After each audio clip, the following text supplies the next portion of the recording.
창세기 12장 10절에서 20절 말씀 한 절씩 교독하도록 하겠습니다. 그 땅에 기근이 들었으므로 아브라함이 애굽에 거류하려고 그리로 내려갔으니 이는 그 땅에 기근이 심하였습니다.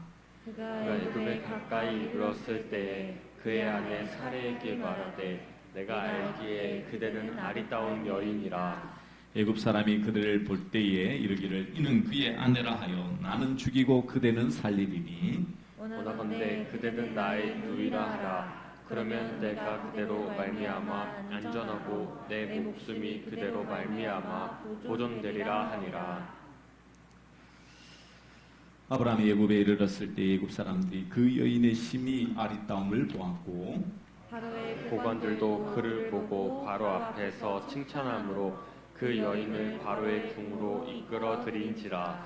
이에 바로가 그로 말미암아 아브라함을 후대함으로 아브라함이 양과 소와 노비와 암수나기와 낙타를 얻었더라. 여호와께서 아브라함의 아내 사레의 일로 바로와 그 집에 큰 재앙을 내리신지라. 바로가 아브라함을 불러서 이르되 내가 어찌하여 나에게 이렇게 행하였느냐? 내가 어찌하여 그를 내 아내라고 내게 말하지 아니하였느냐? 내가 어찌 그를 누이라 하여 내가 그를 데려다가 아내를 삼게 하였느냐? 내 아내가 여기 있으니 이제 데려가라 하고. 함께 읽겠습니다. 바로가 사람들에게 그의 일을 명하매 그들이 그와 함께 그의 아내와 그의 모든 소유를 보내었더라. 아멘. 우리는 인생을 살면서 위기에 직면할 때가 많습니다. 크고 작은 위기는 우리의 인생에 있어서 필수적으로 다가오죠. 어떤 사람에게는 이 위기의 순간이 어떻게 보면 기회라고 여기는 사람들도 있습니다. 그러나 대부분은 그 위기 속에서 어떻게 헤쳐나가야 될지 몰라 방황하거나 또 여러 가지 포기하는 경우들이 많죠. 우리의 인생의 위기의 순간을 만나게 될 때에 우리는 하나님 앞에서 어떻게 행동해야 될지 오늘 말씀을 통해서 주 안에서 분명한 이 교훈을 하나님 안에서 발견하는 우리 모든 믿음의 종들 되시기를 축원합니다. 오늘 하나님께서는 이 12장 말씀에서 하나님과 이 아브라함 사이에 언약을 세우시죠. 언약의 내용은 새로운 땅, 큰 민족, 이름이 창대해지는 그런 복을 허락하십니다. 그렇다면 우리가 아브라함에 대한 성경 내용을 전혀 모른다고 했을 때에 언약 이후에는 어떤 일을 예상할 수 있을까요? 하나님께서 반드시 언약을 이루신다라고 말씀하셨으니 아브라함이 하나님의 주신 땅으로 가서 그 땅을 얻게 되고 후손이 번창하여 큰 민족을 이루고 아브라함의 이름이 높임받음으로 온 세상에 창대하게 되는 것, 그것이 바로 언약의 성취라고 생각하는 것이 마땅한 것이지 않습니까? 하지만 아브라함에게는 오늘 이제 하나님께서 이 땅을 주겠다라고 말씀하신 이후에 그 언약의 어떤 내용도 이루어지고 있지 않죠. 도리어 어떻게 보면 그의 인생에 있어서 크나큰 위기가 찾아오고 있습니다. 아브라함이 가나안 땅에 거주하게 되었지만 그 땅을 소유하게 된 것도 아니었습니다. 이미 그 지역에는 이 외부 사람들이 살고 있었죠. 큰 민족은커녕 아들로 인정되는 이삭만 자식으로 두었을 뿐입니다. 한참 뒤에 25년 뒤에 아들을 얻게 되죠. 땅의 모든 족속이 아브라함으로 인해 복을 얻을 것이라고 했지만 그가 세상에 복을 끼치는 일을 한 적도 없습니다. 그러면 과연 하나님께서는 왜 이 언약을 통하여서 그에게 이토록 이 모든 것이 이루어진다라고 말씀을 하셨을까요? 그러면 우리가 이제 생각해 볼 것이 있습니다. 오늘 이 아브라함의 행동을 좀 유심히 좀 살펴봤으면 좋겠습니다. 오늘 읽었던 이 창세기 12장 10절 이전에 보시면 이 8절과 9절에 보시면 이런 말씀이 있습니다. 제가 한번 읽어드리면 거기서 베델 동쪽 산으로 옮겨 장막을 치니 서쪽은 베델이요 동쪽은 아이라. 그가 그곳에서 여호와께 제단을 쌓고 여호와의 이름을 부르더니 점점 남방으로 옮겨갔더라. 네. 아멘. 이렇게 말씀하고 있죠. 하나님께서는 분명히 이 세겜 땅, 이 모래 상수리 나무에 이르러서 이 땅을 너에게 주겠다라고 약속을 하죠. 근데 아브라함은 이제 그곳 가운데서 제단을 쌓고 하나님께 기도를 합니다. 그러는 가운데서 하나님의 이름을 부르며 하나님 앞에 간구하며 나아가죠. 근데 그 이후의 행동이 좀 이상하지 않습니까? 점점 남방으로 옮겨갔더라라고 말씀하고 있습니다. 이것은 무엇을 말씀해 주고 있을까요? 여러 부분에 있어서 우리가 생각해 볼 것이 있습니다. 그게 뭐냐면 지금 하나님께서 주신 그 땅이 아브라함이 생각할 때에 이 땅에서 살 수 있는 지역이 아니라는 것을 스스로 생각했을 수가 있습니다. 왜냐하면 점점 남방으로 갔는데 그 남방으로 간 끝에 무엇이 있었냐면 바로 애굽이라는 아주 그 땅이 비옥하고 먹을 것이 풍성한 애굽 땅으로 이렇게 가게 되는 것을 보지 않습니까?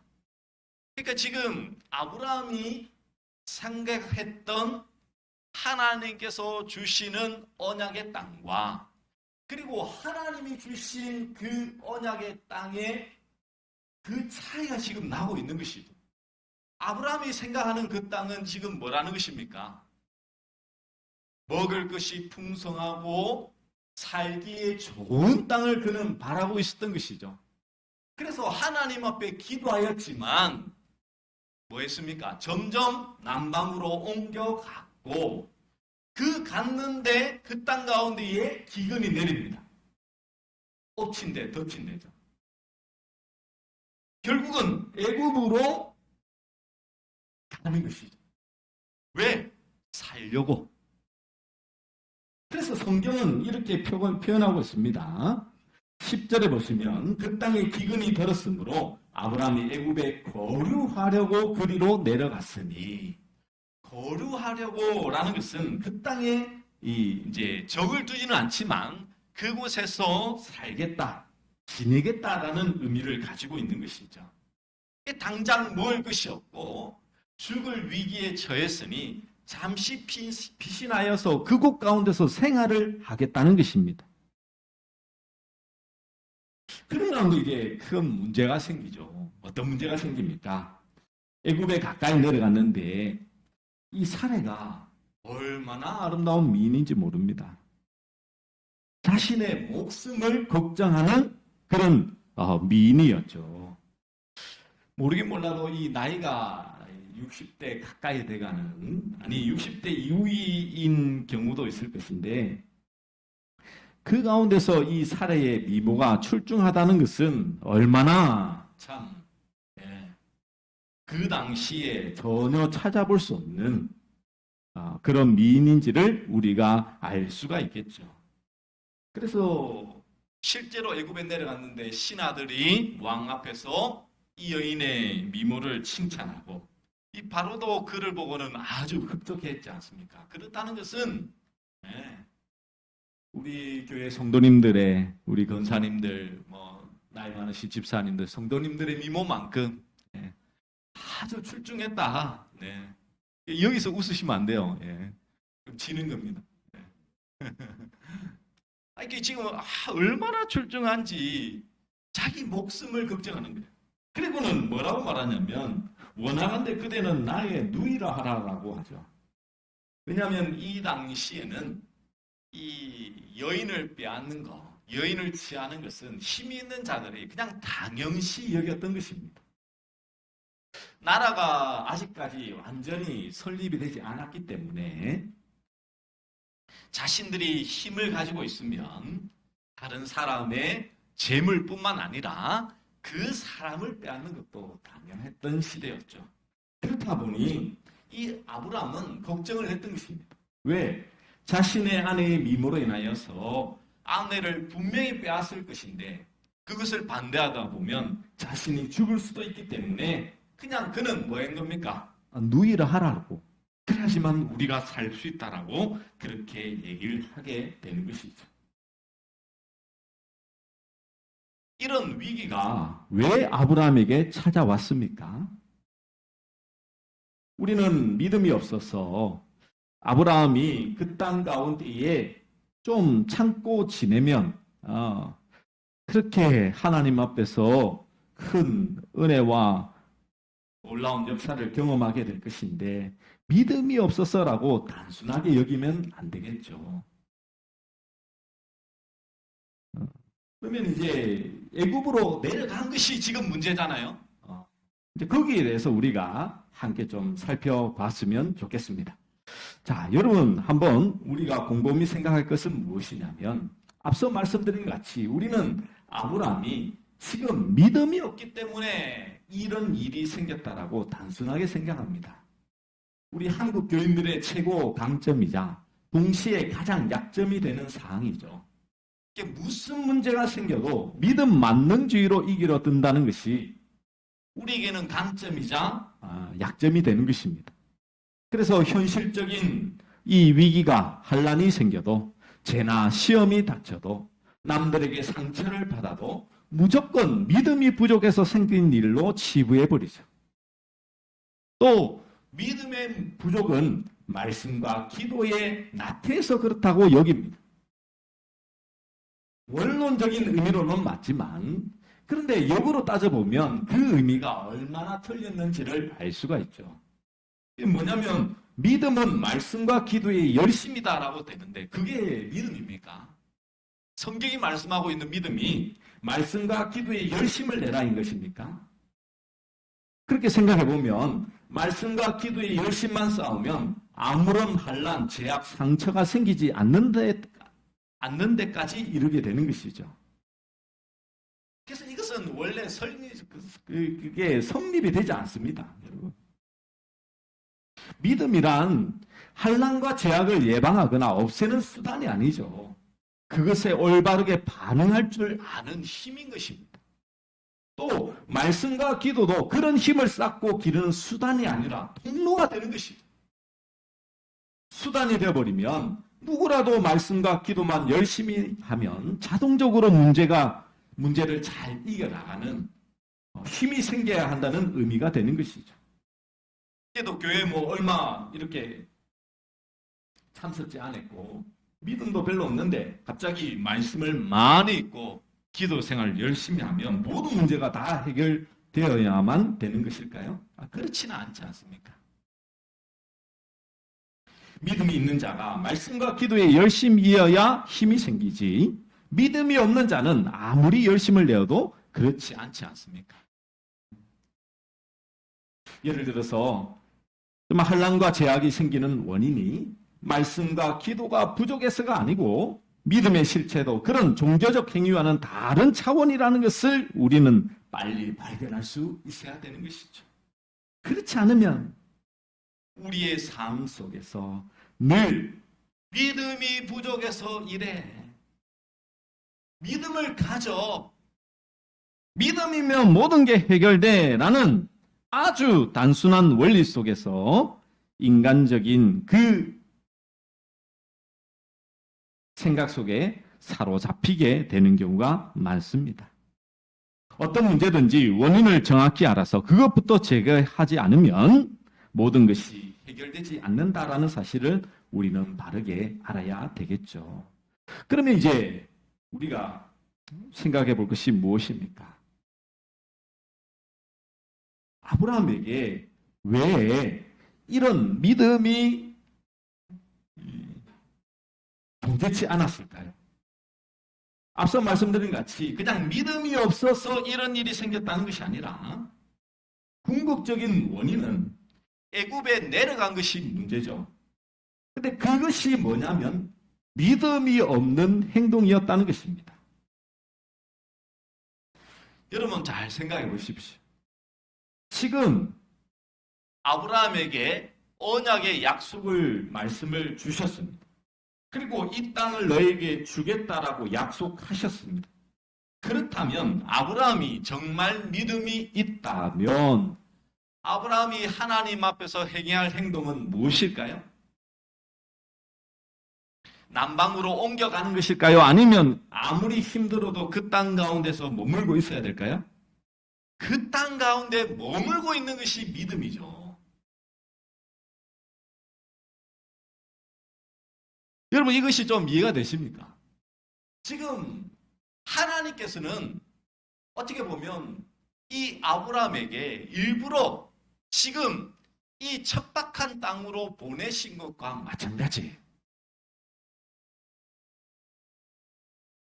우리는 흔히 생각하기를 하나님을 믿고 따르면 우리의 인생이 형통으로만 잘됨으로만 인도함을 받는다라고 생각합니다. 그런데 우리 인생을 살다 보면 그렇지 않은 경우가 더 많죠. 항상 문제는 문제를 끌고 옵니다. 엎친 데 덮친 대로 더 큰 문제가 항상 우리 가운데 찾아올 때가 얼마나 많이 있습니까? 근데 그런 가운데서 왜 하나님은 그 가운데로 이 아브라함을 인도하셨냐고요.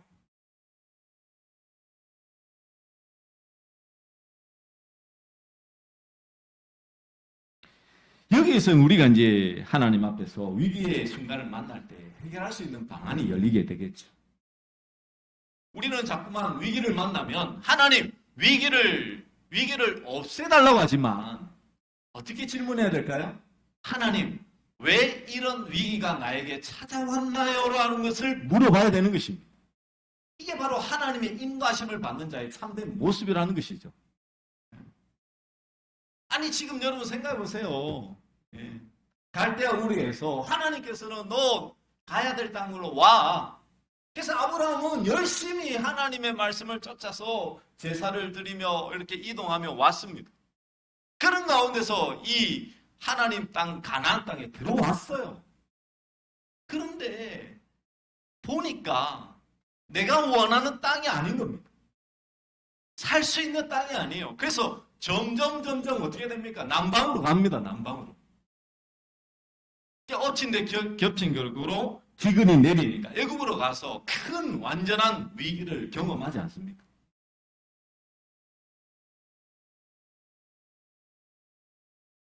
우리가 생각하는 믿음이라는 것은 단순히 그 위기가 벗어날 수 있는 하나님께서 환경을 바꿔주는 것이 믿음이 아니라는 거예요. 믿음이라는 것은 바라는 것들의 실상이요 보지 못하는 것들의 증거라는 그 말씀처럼 히브리서 말씀처럼 우리가 하나님께서 이렇게 행하신 우리는 알지 못합니다. 또 어떤 역사가 일어날 줄 모릅니다.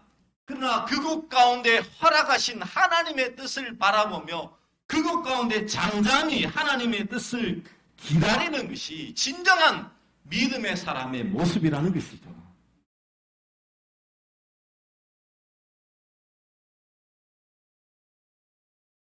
아브라함이 여호와의 단을 쌓을 때 율법을 받기 전이라요. 아직 성경도 없었습니다. 분명한 그 기도는 간절했을 것인데 그 가운데 마음이 뭡니까? 아직 채워지지 않았겠죠. 그러다 보니 그는 이 단순한 인간적인 논리로 행하고 있지 않습니까?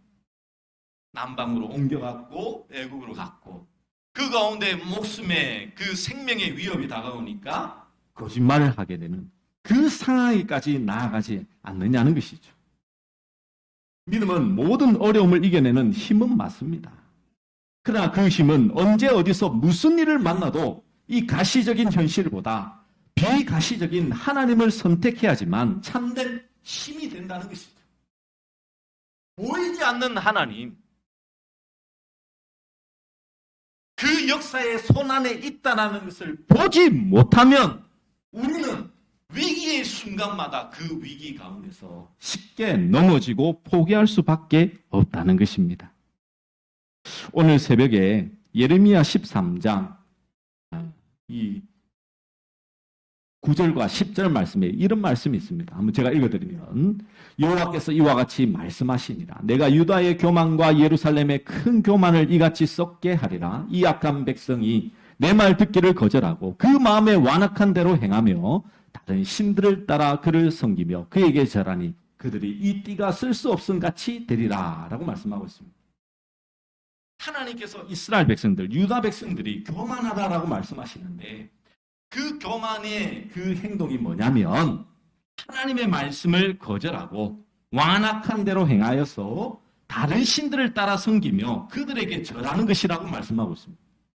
아니 우리가 쉽게 생각하는 교만은 그냥 내가 자랑하지 않고 내 뜻을 그냥 이렇게 내세우지 않고 그냥 겸손하게 다른 사람 앞에서 조용히 이렇게 얌전하게 있는 것이 교만을 하지 않는 겸손이라고 생각했지만 하나님은 그렇게 말씀하시지 않습니다.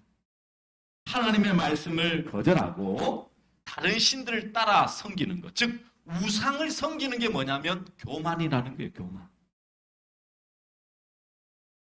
그러면 우리가 생각해 볼 것이 있습니다. 그러면 왜 이스라엘 백성들은 우상을 섬겼을까요? 여기에는 아브라함이 하나님으로부터 약속의 땅으로 갔는데 이 가나안 땅으로 갔던 이유와 맞물려 있습니다. 여러분, 출애굽하여 이스라엘 백성들이 가나안 지역으로 갈 때에 하나님께서 그 땅을 뭐라고 지칭하고 사람들은 뭐라고 이야기하나요? 젖과 꿀이 흐르는 땅이라고 말씀하시죠. 우리는 그것을 들으면 먹을 것이 풍성해서 정말 그 땅 가운데에 먹을 것이 풍성해서 잘 살겠구나라고 생각하시지만 그렇지 않습니다. 이스라엘 지역을 이렇게 다녀오신 분들 아시겠지만 거의 사막지대거든요. 그러면 왜 하나님께서는 또 이스라엘 백성들 모세는 그 땅을 향하여서 젖과 꿀이 흐르는 땅이라고 말씀했을까요? 그 지역에서는 하나님께서 비를 내려주시지 않으면 농사를 지을 수가 없습니다. 그 말은 뭡니까? 그들을 먹이시는 분은 누구라고요? 하나님. 하나님으로부터 오는 젖과 꿀이 흐르는 땅. 즉 하늘을 바라보지 않으면 살 수 없는 땅이 바로 가나안 땅이거든.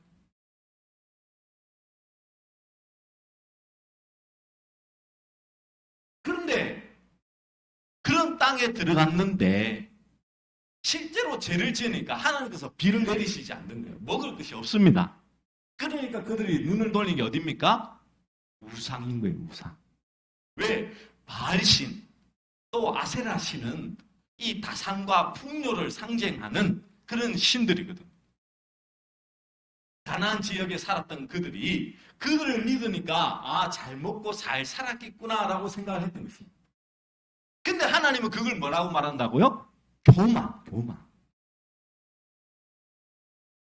하나님께서 가장 싫어하는 것이 교만이시죠. 그러면 그 교만이 뭐라는 것입니까? 하나님께서 허락하신 그 땅 가운데서 하나님을 보지 않고 인간 스스로 그것을 헤쳐나가서 하나님이 주신 땅에서 자족하며 기다리며 하나님의 때를 바라지 않고 내 스스로 일을 행하는 것이 뭐다고요? 교만이라고, 교만. 위기의 순간을 만났을 때에 내 스스로 이것을 헤쳐나가고 해결하는 거, 그게 뭐라고요? 교만. 그러다 보니 위기를 만나면 늘 해결되지 않죠. 그래서 가장 좋은 방법은 위기의 순간에 하나님 앞에 엎드리는 겁니다.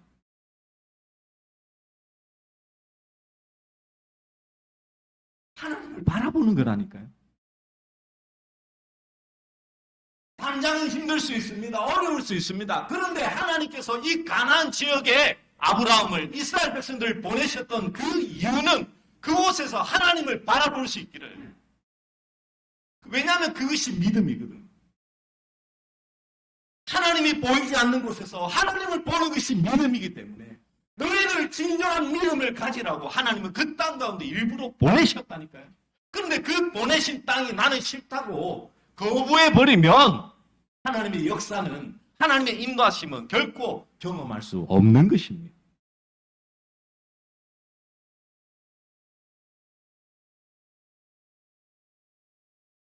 지금 어떻게 보면 인생에 있어서 정말 크나큰 위기 속에 살고 있는 우리들이지 않습니까?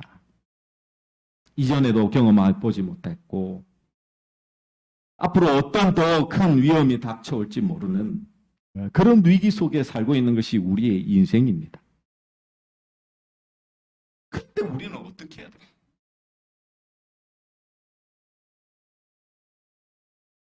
세상 사람들처럼 이 위기 속에서 갈팡질팡하며 어디로 가야 될지 모르는 그런 염려와 걱정 속에서 살고 싶습니까? 아니면 정말 이런 위기 속에서도 우리 하나님이 참된 주가 되시며 이 모든 것을 허락하신 하나님의 뜻을 기다리며 인내하며 참고 바라며 하나님께서 이루실 것을 목도하기를 원하시고 계십니까?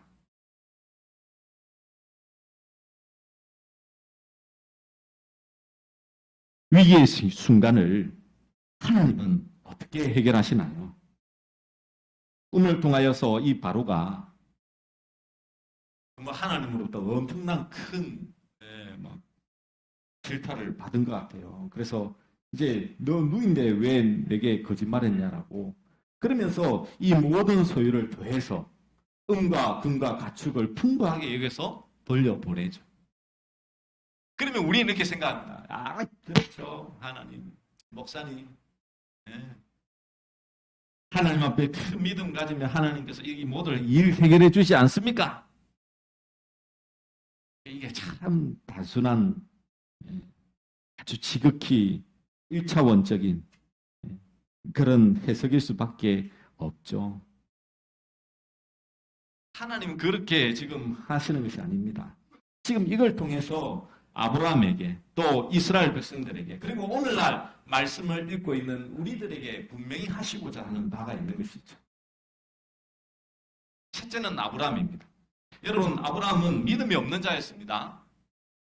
하나님께서 가라고 하셔서 간 것이고 그것 자체가 믿음이 아니었습니다. 하나님께서 그의 믿음을 삼으셨던 것은 이삭을 바칠 때 하나님께서 그것을 믿음이라고 칭하시죠. 그 이전까지는 지금 하나님이 어떠한 분이신지 정확하게 모르는 가운데서도 하나님의 길을 가고 있었던 사람이었죠. 근데 그가 깨달았던 것이 무엇이었을까요? 애굽이라는 큰 나라, 내 아내를 빼앗아가도 나는 아무런 하지 못하는 그런 큰 힘을 가지고 있는 나라 속에서도 하나님은 일하시는 분이시구나라는 것을 깨달았을 것입니다. 그러면 두 번째, 오늘 이 창세기의 말씀은요, 언제 들려졌을까요? 이스라엘 백성들이 출애굽하여 시내산에서 모세가 율법을 받고 난 이후에 하나님으로부터 이 창세기의 말씀을 그들은 듣게 됩니다. 그러면서 그들은 뭐라고 깨달았을까요? 지금 보세요. 기근이 들어서 애굽으로 아브라함이 가게 됩니다. 그런 가운데서 위기가 있었지만 하나님의 도우심으로 큰 재물을 가지고 출애굽을 하죠. 이스라엘 백성들이 지금 어땠습니까? 그들이 출애굽을 할 때에 큰 재물들을 가지고 나오죠. 우리가 이렇게 나온 것은 하나님께서 아브라함을 통하여 미리 그림으로 보여주셨네. 하나님께서 우리를 인도하셨구나라는 것을 말씀하고 있는 것이죠. 그러면 이제 우리 마지막 세 번째, 오늘 말씀을 듣고 있는 우리에게는 어떤 교훈과 은혜가 있습니까?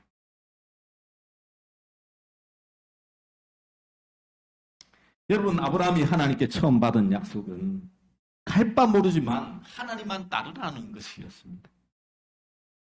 그 약속만으로도요, 가야 할 곳은 어떤 특정한 장소가 아니라는 거예요.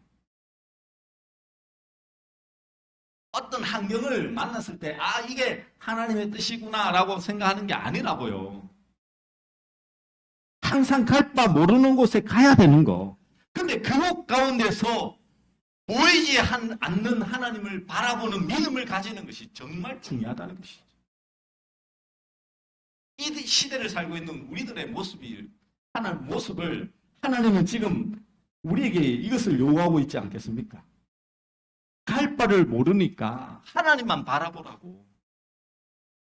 예수 그리스도만을 통하여 진정한 자족의 은혜를 배워서 어떤 힘든가 어려움 속에서도 불평 불만하지 말고 그곳 가운데서 하나님의 뜻을 발견할 수 있도록 인내하고 참고 바라는 것이 오늘날 우리에게 주시는 하나님의 진정한 교훈이지 않겠냐는 것이죠. 아브라함이 가야 할 그 땅은 애굽이나 가나안이라는 보이는 곳이 아닌 하나님과 동행하는 땅입니다. 하나님과 동행하니 애굽에 가더라도 살아올 수 있었죠. 지금도 마찬가지입니다, 여러분. 내가 어느 곳에 있으나 하나님이 나와 함께 하시면 예수 그리스도가 내 삶의 주가 되시면 어떤 어려움도 그것은 우리에게 문제가 되지 않는다라는 것을 우리에게 말씀해 주고 있는 것입니다. 그러므로 우리 원주시민교회 성도 여러분, 진정한 믿음을 여러분 소유하기를 간절히 축원합니다. 진정한 믿음이란 보이지 않는 하나님을 믿고 따르는, 하나님 이거 주셔야 내가 이걸 다 하죠 라고 생각하는 거. 무슨 말이냐면 내가 이 직장을 가야지만, 내가 이것을 어느 대학을 가야지만, 내가 목표한 바를 이루어야지만 하나님의 뜻이 이루어지는 거. 그거는 지금 아브라함이 애굽으로 갔던 모습, 이스라엘 백성들이 늘 불평하며 하나님의 길을 반대했던 모습과 그 교만한 모습과 똑같은 것이겠죠. 위기의 순간 가운데서도 하나님이 함께 하신다면, 예수 그리스도가 주가 되신다면 나는 자족할 수 있는 것입니다. 이것이 진정한 믿음이라는 사실을 여러분 잊지 마시고 매일의 삶 속에서 주님이 주시는 참된 믿음 안에서 이 위기의 순간들을 잘 이겨나가시는 우리 모든 믿음의 종들 되시기를 간절히 축원합니다. 우리 말씀을 기억하며 우리 모든 상황 속에서 우리 함께 찬양하도록 하겠습니다.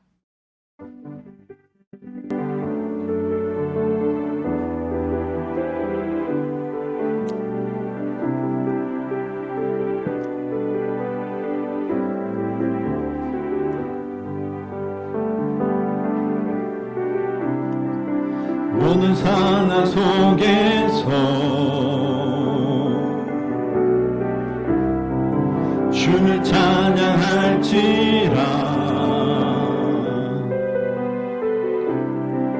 주는 너의 큰 상급, 큰 도움이시라.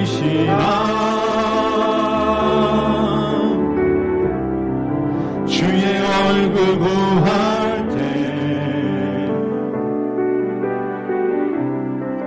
주의 영을 부르사 크신 사랑 안에서